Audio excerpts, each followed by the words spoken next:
وقت میں تو تبلیغ جماعت والوں سے پسند تھا. تبلیغ جماعت والوں نے اس کی زندگی برباد کر دی اور دل جلتا تھا. جے دیوگن کی فلم پھول اور کانٹے میں راکی بھائی کا کردار نبھانے والے عارف خان آج بالی ووڈ چھوڑ کر مولانا بن چکے ہیں. وہ میری گاڑی کے پاس ٹھہرے ہوئے تھے اور مجھ سے کہا، سلام کیا، سلام کر کے مجھ سے پوچھا کہ ایک سوال کرنا ہے. میں تو سوچا کہ کوئی ساحل ہے اور میں نے جو ہے اپنے جیب میں پیسے دینے کے لیے ہاتھ بھی ڈالے. تو بھائی انہوں نے مجھ سے پوچھا کہ بھئی مرنا ہے کہ نہیں مرنا ہے. اب آدمی صبح صبح مرنے کی بات کرے تو آدمی کو بڑا تعجب ہوتا. تو بہت غصہ آیا. میں نے کہا ہاں پہلے آپ کو مرنا ہے، بعد میں مجھے مرنا. اب میں بیٹھ کر کے سوچتا ہوں وہ دور کہ میں روڈ پر کھڑے رہ کر کے جو ہے وہ شربت بیچا کرتا تھا. ایسے مطلب I was totally on the road. لوگ تانے دیتے تھے، بولے یار تبلیغ جماعت والوں نے اس کی زندگی برباد کر دی اور دل جلتا تھا. تو وہ جو دور تھا نا، اس میں بڑا مزہ آتا یار. محترم جناب عارف صاحب، یہ تبدیلی کیسے آئی آپ کی زندگی کے اندر؟ السلام علیکم ورحمۃ اللہ وبرکاتہ. الحمدللہ، یہ سوال جو ہے آپ نے کیا ہے تبدیلی کیسے آئی، تو پچھلے کچھ وقت سے کافی لوگوں نے یہ سوال مجھ سے کیا اور میں نے اس کے جوابات دیے ہیں. اصل میں یہ میں تو یوں کہوں کہ بس ان شارٹ یہ ہے کہ Allah wants me here and I am here. لیکن ہر ایک چیز کا ایک ذریعہ، ایک سبب، ایک اسباب بنتا ہے. تو بس یہ یوں کہیے کہ کچھ محنتیں مجھ پہ کی تبلیغ جماعت والوں نے. آج ہم جانتے ہیں کہ تبلیغ جماعت جو ہے پورے عالم میں اللہ پاک اس کام کے ذریعے سے لوگوں کی زندگیوں کو بدل رہا ہے. مجھے بھی اللہ نے اسی کے ذریعے سے ہدایت دی اور بہت سارے لوگ ہیں جن کی زندگیاں بدلی ہیں. الحمدللہ، بہت زبردست محنت ہے، بہت زبردست کام ہے، نبیوں والا کام ہے. تو لوگ آئے، مجھ سے ملاقاتیں کی. تو اس وقت میں تو بہت بدظن تھا، تبلیغ جماعت والوں سے بدظن تھا. کیونکہ میں جس علاقے، جس محلے میں رہتا تھا بامبے میں، بامبے نمبر 8 مدن پورہ جسے کہتے ہیں، وہیں میری پیدائش ہوئی ہے، وہیں پلا بڑا میں. تو اس علاقے کے اندر کافی مخالفت تھی اس کام کو لے کر کے، کافی مخالفت تھی. لیکن الحمدللہ اللہ کہتا ہے نا قرآن پاک میں، وَقُلْ جَاءَ الْحَقُّ وَزَهَقَ الْبَاطِلُ إِنَّ الْبَاطِلَ كَانَ زَهُوقًا، کہ جب حق آتا ہے تو باطل بھاگ جاتا ہے، کیونکہ باطل جو ہے بہت کمزور ہے. اور وہی ہوا کہ دھیرے دھیرے اس کام کو اللہ نے عروج دیا اور جو ہے اللہ نے مجھے میرے ذہن کو بنایا. اور جب لوگ ملنے آئے تو واقعہ ایسے پیش آیا کہ ایک بندے تھے، امیر صاحب جو آئے تھے جماعت میں. میں صبح شوٹنگ پر جا رہا تھا تو آ کر میرے سے ملاقات کے لیے تنہا آئے. کوئی جماعت کی شکل میں نہیں، کوئی ملاقات کی شکل نہیں، بلکہ تنہا آ کر کے وہ میری گاڑی کے پاس ٹھہرے ہوئے تھے اور مجھ سے کہا، سلام کیا، سلام کر کے مجھ سے پوچھا کہ ایک سوال کرنا ہے. میں تو سوچا کہ کوئی ساحل ہے اور میں نے جو ہے اپنے جیب میں پیسے دینے کے لیے ہاتھ بھی ڈالے. کیونکہ ان کے میلے کچیلے کپڑے تھے، سفید داڑھی تھی، اللہ کے راستے میں چل رہے تھے. تو میں نے سوچا کوئی ساحل ہوگا، کوئی مانگنے والا ہوگا. لیکن انہوں نے کہا کہ نہیں، مجھے ایک سوال کرنا ہے. میں نے کہا پوچھیے. تو بھائی انہوں نے مجھ سے پوچھا کہ بھئی مرنا ہے کہ نہیں مرنا ہے. اب آدمی صبح صبح مرنے کی بات کرے تو آدمی کو بڑا تعجب ہوتا کہ میں جا رہا ہوں شوٹنگ پر اور اپنے کام پر اور یہ کہہ رہے کہ مرنا ہے کہ نہیں مرنا ہے. تو بہت غصہ آیا. میں نے کہا ہاں پہلے آپ کو مرنا ہے، بعد میں مجھے مرنا ہے. تو ہنسنے لگے، مسکرائے، کہنے لگے کہ ہاں پہلے مجھے مرنا ہے، بعد میں آپ کو مرنا ہے. لیکن یہ بتائیں کہ قبر کے اندر داڑھی جائے گی کہ گاڑی جائے گی؟ تو میں نے کہا آپ کا دماغ خراب ہو گیا ہے، قبر میں گاڑی کیسے جائے گی؟ قبر میں تو داڑھی جائے گی. تو کہنے لگے کہ ہاں قبر میں گاڑی نہیں جائے گی، قبر میں داڑھی جائے گی. تو پھر گاڑی والی زندگی کے لیے وقت کیوں ضائع کرتے ہو؟ داڑھی والی زندگی کیوں نہیں اختیار کرتے؟ داڑھی والی زندگی تو جناب رسول اللہ صلی اللہ علیہ وسلم کی زندگی. بس یہ بات جو ہے دل پہ لگی اور یہیں سے جو ہے نا رخ بدلنا شروع ہوا. اللہ تعالیٰ وہ کہتے ہیں نا، دل سے نکلے جو آہ اثر رکھتی ہیں، پر نہیں طاقت پرواز مگر رکھتی ہے. اللہ والے تھے، ان کی کچھ دل سے نکلی بات اور زبان پہ آئی اور اللہ نے میری زندگی بدل دیا. بس الحمدللہ 25 سال ہو گئے, 97 کی بات ہے. اس کے بعد سے اس کام میں جڑا تو پھر پلٹ کر نہیں دیکھا. تو 97 میں آپ نے مکمل چھوڑ دیا؟ ہاں 97 میں میرا بامبے میں اجتماع ہوا, تو بہت بڑا عالمی اجتماع تھا, بینڈرا کرلا کمپلیکس کا, لاکھوں کا مجمع آیا تھا. تو وہاں پہ اللہ نے مجھے جو ہے وہ قبول کیا. 4 مہینے میں اس اجتماع میں لگا کر کے آیا تھا. تو اچانک آپ نے اس دنیا کو چھوڑا تو شاید تکلیفیں تو بہت آئی ہوگی. بہت بہت ایسی تکلیفیں کہ بیان نہیں کر سکتا. مطلب اللہ تعالیٰ جو ہے وہ آزماتا ہے. بے شک صحابہ کو نہیں چھوڑا اللہ نے. حضور پاک صلی اللہ علیہ وسلم کے صحبت یافتہ آپ کے صحابی ہیں, ساتھی ہیں, دوست ہیں, اللہ نے نہیں چھوڑا, آزمایا. تو آپ کیسے جمے رہے پھر؟ کیا کوئی بس جمایا بھی اللہ ہی نے. یقین نہیں آتا. اب میں بیٹھ کر کے سوچتا ہوں وہ دور کہ میں روڈ پر کھڑے رہ کر کے جو ہے وہ شربت بیچا کرتا تھا. ایسے مطلب I was totally on the road, راستے پہ آ گیا, میرے سب کچھ چلا گیا. تو لوگ پہچانتے نہیں تھے آپ کو؟ پہچانتے تھے, لوگ تانے دیتے تھے, بولے یار تبلیغ جماعت والوں نے اس کی زندگی برباد کر دی, اس کو جو ہے نا وہ آسمان سے گرا اور کھجور میں اٹکا, ایسی مثالیں دیتے تھے. تو اور دل جلتا تھا کہ یا اللہ میں کیسے, لیکن مزہ آتا تھا بھائی, بہت مزہ آتا تھا. وہ وقت, وہ جو دور تھا نا, اس میں بڑا مزہ آتا تھا یار. تو بیوی گھر والوں نے ساتھ دیا الحمدللہ, بیوی نے بھی ساتھ دیا. بچے تو چھوٹے تھے اس وقت میں. بیوی نے بہت تو گھر والے آپ کیا چاہتے تھے؟ آپ اس دنیا میں رہے یا آپ کی تبدیلی سے وہ خوش نہیں, تھے؟ گھر والے کی تو محنت تھی, وہ تو خود چاہتی تھی اللہ کی بندی کے جو ہے وہ اس دنیا سے ہٹ جاؤں. محنت کی, کوشش کی, اللہ نے. تو پہنچے کیسے تھے آپ اس دنیا میں؟ آپ کی صلاحیت تھی یا کوئی آدمی نے آپ نہیں, کو؟ دوست احباب تھے, ایک جاننے والے کچھ تھے ہمارے, وہ انہوں نے لے آ کے انٹروڈیو کرا دیا تھا پروڈیوسر سے. کلب وغیرہ میں جاتے تھے تو وہاں پہ وہ دنیش پٹیل جو تھا وہ گیملر, مطلب ان کی وہ تھی نا, کلب وغیرہ تھی. جی. تو ہم بھی آؤٹ لائن ہی ہو گئے تھے اس زمانے میں, جوانی کا وقت تھا. تو تعلیم کیا حاصل کی تھی آپ؟ تعلیم میں نے جو ہے انٹر کیا میں نے, بس زیادہ نہیں میں نے پڑھائی کی. تو جب آپ واپس آئے تو کبھی آپ نے یہ سوچا نہیں کہ اگر میں شاید اس دنیا میں رہتا تو بہت کم آتا, یہ تکلیفیں نہیں آتی؟ کبھی زندگی میں اس طرح خیال آیا ہو؟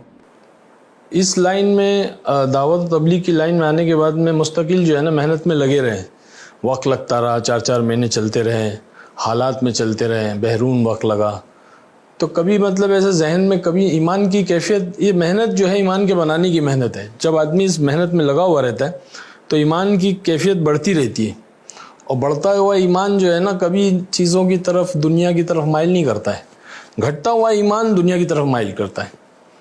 تو الحمدللہ آج تک تو ایسے ہی ہوا کہ محنت میں لگے رہے, ایمان کی کیفیت بڑھتی ہے. دنیا جا رہی ہے, نہیں مل رہی ہے, ایسا کبھی خیال نہیں آیا. زندگی میں بہت سے لمحات آتے ہیں, آپ اپنی زندگی کا سب سے بہترین لمحہ کس کو تصور کرتے ہیں؟ یا کہہ سکتے ہیں آپ کے لیے یادگار, خوش نصیب وقت تھا وہ؟ میں تو اگر, میں نے کبھی اس کے بارے میں سوچا نہیں, لیکن اگر اب آپ کہہ رہے ہیں تو میں اگر سوچوں تو میرے حساب سے وہ رات تھی جب اللہ نے مجھے ہدایت دی. میں مرکز میں جب پہلی رات شوٹنگ پر سے میں ڈائریکٹ آیا تھا مرکز میں, اور وہاں قیام کیا تھا میں نے ساتھیوں کے کہنے پر. تو اس رات جو مجھے نیند ملی تھی مسجد کی چٹائی پر, وہ نیند وہ پہلی اور آخری تھی. بس اللہ نے مجھے جنت کا مزہ چکھایا. ہاں, مطلب اللہ نے وہ جنت کا مزہ چکھایا کہ دیکھ یہ ہے اصل سکون جس کو کہتے ہیں. اور وہ رات کا جو ہے وہ ساتھیوں کا رونا میں نے دیکھا. پھر وہ میں نے 2 رکعت نماز پڑھی, پہلی بار تہجد, اور تہجد پڑھ کے میں نے دعا کیا, اللہ اگر یہ سچے ہیں, ان کا کام سچا ہے. ساتھی رو رہے تھے پہلی صف میں. میں نے پوچھا یار یہ کیوں رو رہے, کیا پرابلم ہے ان کو, اتنی رات کو اٹھ کے رو کیوں رہے؟ تو بولے یہ جو ہے حضور پاک صلی اللہ علیہ وسلم اسی طرح امت کے لیے رویا کرتے تھے, اور یہ بھی اس لیے رو رہے کہ یہ امت جو ہے گناہوں سے بچ کے, جہنم سے بچ کے جنت میں چلی جائے. ہمارے مولانا یونس صاحب رحمۃ اللہ علیہ پونا والے اکثر کہتے تھے کہاں ملیں گے ایسے نوکر, کہاں ملیں گے ایسے غلام, کہاں ملیں گے ایسے خادم جو اپنا لگاتے ہیں, اپنا کھپاتے ہیں, اور پھر راتوں کو اٹھ کے روتے ہیں اور کہتے ہیں اللہ معاف کر دے, معاف کر دے, جیسے کرنا تھا ویسے نہیں کیا. تو یہ عجیب و غریب محنت ہے. یہ تو خوش نصیب لمحہ تھا. زندگی کا سب سے غمگین لمحہ کون سا تھا؟ غمگین لمحہ اللہ کا شکر ہے، اللہ نے کبھی غمگین ہونے نہیں دیا اس کام میں لگنے کے بعد. اللہ نے ہمیشہ مطمئن رکھا، خوش رکھا، ہر حال میں خوش ہوں الحمدللہ. تو اس دنیا میں آنے کے بعد، اس تبدیلی کے بعد، کون سے ایسے لوگ تھے جنہوں نے آپ کا بہت ساتھ دیا، دین سیکھنے کے سلسلے میں ہو یا پھر کوئی دوسری جو دنیاوی زندگی کے اندر مسائل درپیش ہوتے ہیں ان کا سامنا کرنے کے سلسلے میں؟ سچ کہوں تو جب میں دعوت کی محنت میں لگا، حالات کے دور بھی آئے تو ساتھ کسی نے بھی نہیں دیا بھائی. سچ ہے، یہ سچ ہے، ساتھ کسی نے بھی نہیں دیا اور مجھے کسی سے شکایت بھی نہیں ہے، کیونکہ اس محنت کی بنیادی جو ہے وہ کلمہ ایمان لا الہ الا اللہ کے کرنے والی ذات اللہ کی ہے. تو جب حالات آئے، جب پریشانی آئی، جب کچھ ہوا تو اللہ ہی سے مانگا اور اللہ نے کئی قسم کے عجیب عجیب ذریعے بنائے، لیکن مانگا اللہ ہی سے اور اللہ ہی کا ساتھ لیا، باقی کسی مخلوق کے پاس گئے نہیں. اس وقت کیا آپ کی مشغولیت ہے؟ ابھی بنگلور میں سیٹل ہوں ماشاءاللہ، 15-16 سال ہو گئے، اور وہاں پہ چھوٹا سا کیفے ہے پانی کم چائے کے نام سے. یہ بامبے کا بہت مشہور ڈائلاگ ہے، پانی کم چائے. تو چائے جو ہے وہ اسی قسم کی چائے بنتی ہے اور بہت مشہور ہے. تو ایسے ماشاءاللہ 2 آؤٹ لیٹ ہیں. اللہ پاک ساری ضرورتوں کو پورا کر رہا ہے الحمدللہ. دعوت و تبلیغ میں آنے کے بعد بڑی شخصیات میں کن سے آپ کا خاص تعلق رہا؟ بڑی شخصیات میں تو مولانا طارق جمیل صاحب سے کافی تعلقات رہے، ملاقاتیں بھی رہی اور فون پہ بھی تعلقات، رابطہ. تو مشورے وغیرہ بھی ہوتے ہیں ان سے؟ ہاں، اکثر جو ہے مولانا سے ہی وہ قریب زیادہ رہا ہوں، کیونکہ وہ بہت فکر کرتے ہیں اور وہی شخصیت ہے جو فلم والوں پہ خاص طور پہ فکر رہتی ہے ان کی. مجھ سے کہا بھی تھا کہ سلمان خان سے ملنا، سلام کہنا، کچھ پیغام دیے تھے. میں الحمدللہ ملاقات کر کے میں نے ان کا پیغام بھی پہنچایا، تو ان کو زیادہ فکر رہتی ہے. اور باقی دوسرے ساتھیوں کو اس لائن والوں کے، ایک بامبے میں ہمارے ہے احمد کاسو صاحب، تو وہ اکثر فکر مند رہتے ہیں، ہماری جماعتوں کو بلاتے ہیں. اس علاقے میں بینڈرا میں ہم لوگ رہتے ہیں اور وہاں محنتیں کرتے ہیں. تو دوسرے جو ایکٹرز وغیرہ ہیں جنہوں نے اس زمانے میں آپ کے ساتھ کام کیا، ان سے آپ کی کبھی ملاقات ہوئی؟ تو ہاں، اکثر ملاقاتیں ہم لوگ، تعجب نہیں آپ کی زندگی کو کچھ مذاق بھی اڑاتے ہیں، کچھ سیریس بھی رہتے ہیں، لیکن جو ہے وہ سمجھتے ہیں کہ بھائی یہ کچھ ہے، کچھ چیز ہے یہ جو اس کی زندگی کو بدلا ہے. اور اللہ تعالیٰ وہ تاثر ڈالتا ہے نا دلوں میں. تو آپ کی خود زندگی ان کے لیے ایک پیغام ہے. ہاں بس، لیکن جب تک وہ خود اس ماحول سے، اس گندگی سے نکلیں گے نہیں نا، تو ہدایت کا ملنا اتنا آسان نہیں ہے. اور وہ کہتے ہیں نا کہ اگر وہ ہیرا گندگی میں پڑا ہوا ہے، آپ اس کے اوپر کتنا بھی پانی ڈالو، گٹر میں پڑا ہوا ہے تو گٹر میں ہی رہے گا، وہ گندا پاک نہیں ہوگا. وہ پاک کرنے کے لیے اس کو نکالنا پڑے گا. ہیرے کو نکال کر کے اس کے اوپر ایک گلاس پانی ڈالو گے تو صاف ہو جائے گا. تو اچھے ہیرے ہیں امت کے اندر، بڑی صلاحیتیں ہیں، بڑی نالج ہے، بڑی جو ہے دین کے تعلق سے بھی نالج رکھتے ہیں، لیکن وہ ماحول اور اس کے اندر جو گندگی میں پڑے ہوئے نا، وہ مسئلہ ہے. عامر خان نے بھی مولانا طارق جمیل صاحب سے ملاقات. آپ سوچئے، اتنا بڑا زبردست ایکٹر ہے اور اتنا اچھا انسان ہے، اتنا پیارا انسان ہے، اور اتنی بڑی ہستی سے ملاقات ہوئی اور بیٹھ کر کے ساری باتیں سنی اور سب کچھ رابطہ بھی رہا، لیکن آئے ہی نہیں، کیونکہ وہ ماحول سے نکلنا نہیں چاہتے. اب وہ ماحول سے کیسے نکلے، وہ بس اللہ ہی نکالے گا، اپنی تو سمجھ میں نہیں آتا. عارف خان صاحب، یہ تو آپ کی زندگی کے بارے میں کچھ باتیں تھی. آپ ہمارے شہر بھٹکل میں اس وقت آئے ہوئے ہیں، تو اس شہر کو آپ نے کس طرح پایا؟ سچ کہوں تو بھائی بہت پیارے لوگ ہیں، بہت نرم دل لوگ ہیں اور بہت ہی جذباتی لوگ ہیں اور خدمت گزار. جن کے پاس میں آیا ہوں، ہمارے جگتی ٹریولز والے ریاض بھائی، ان کا مہمان ہوں میں، ان کے بہنوئی ہیں ارشاد بھائی، وہ دونوں میری اتنی خدمت 2 دن سے کر رہے ہیں کہ میں بتا نہیں سکتا ہوں. بھائی لوگ کی خدمت کوئی سگا بھائی بھی اتنا نہیں کرے گا، اتنی محبت، اتنی خدمت کی، رونا آ جاتا ہے قسم سے. اور چھوڑنے تیار نہیں ہے، لیکن ابھی مجھے بھی تقاضے جانا ہے. انشاءاللہ میں پھر آؤں گا اور وقت لے کر آؤں گا اور دین کی نسبت سے آؤں گا، کیونکہ ابھی میں تو دنیاوی کام سے آیا تھا اور اجتماع تھا، تو یہ نیت کی تھی ایک دن اجتماع بھی اٹینڈ کیا میں نے.